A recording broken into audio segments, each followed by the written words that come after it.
আসসালামু আলাইকুম, কেমন আছেন আপনারা? আমি আল্লাহর রহমতে ভালো আছি। আজকে রান্না করবো নতুন একটা রেসিপি যা আমি কখনো বানাইনি। আজকে নতুন বানাবো আমি।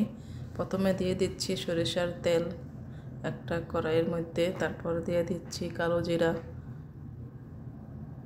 জিরা দেওয়ার পর হালকা ভেজে নিয়েছি।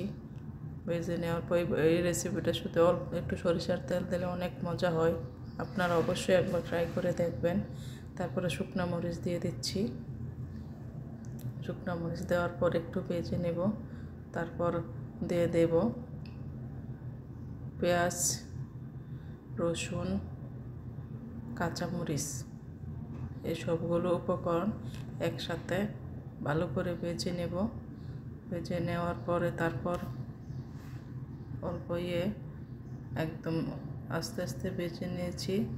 তারপর দিয়ে দিচ্ছি, যেটার জন্য বলছিলাম নতুন একটা রেসিপি আমি কখনো বানাই নাই, আজকে সেটা হচ্ছে সাজনা ফুল গাছের ফুল। সেই সাজনা গাছের ফুলটি আমি ভালো করে বেছে ধুয়ে ভালো করে পানি ঝরিয়ে নিচ্ছি। এখন আমি সাজনা ফুলগুলো দিয়ে ভালো করে মিশিয়ে নিব সবগুলো উপকরণ একসাথে দিয়ে। তারপর আমি ঢেকে দেব, সিদ্ধ হবে, ভেজে ভাজা হয়ে যাবে। এখন দিচ্ছি অল্প একটু লবণ যাতে করে সিদ্ধ হয় ফুলগুলো।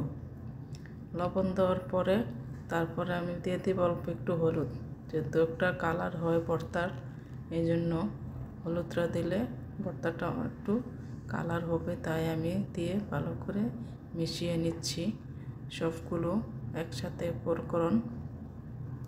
এগুলো দেওয়ার পর আমি দেখে হয়ে গেছে। এখন দিয়ে দিচ্ছি ধনিয়া পাতা, এটা অপশনাল, এটা আমি নিজে থেকে দিয়েছি যেহেতু একটু গ্রান করার জন্য, তাই দিয়ে ভেজে রাখা ওগুলো উঠিয়ে নিয়েছি। এখন ঠান্ডা করে নিয়ে পাটায় কিংবা ব্লেন্ড করে নিতে পারেন। আমি এখানে ব্লেন্ড করে নিয়েছি, মিক্সারের মধ্যে দিয়ে দিলাম সবগুলো উপকরণ।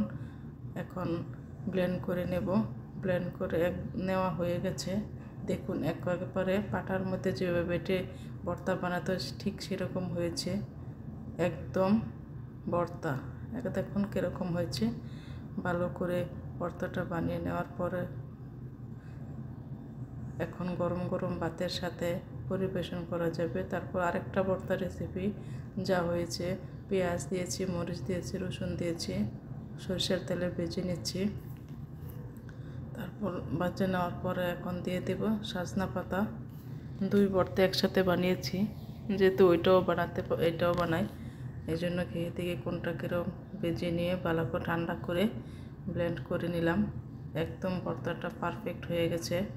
হওয়ার পরে একদম গরম গরম ভাতের সাথে হাজব্যান্ডকে খেতে দিয়েছি। ও তো বলতেছে অনেক টেস্ট হয়েছে, এই প্রথম খেয়েছি ভর্তা। আলহামদুলিল্লাহ, সবাই দোয়া করবে।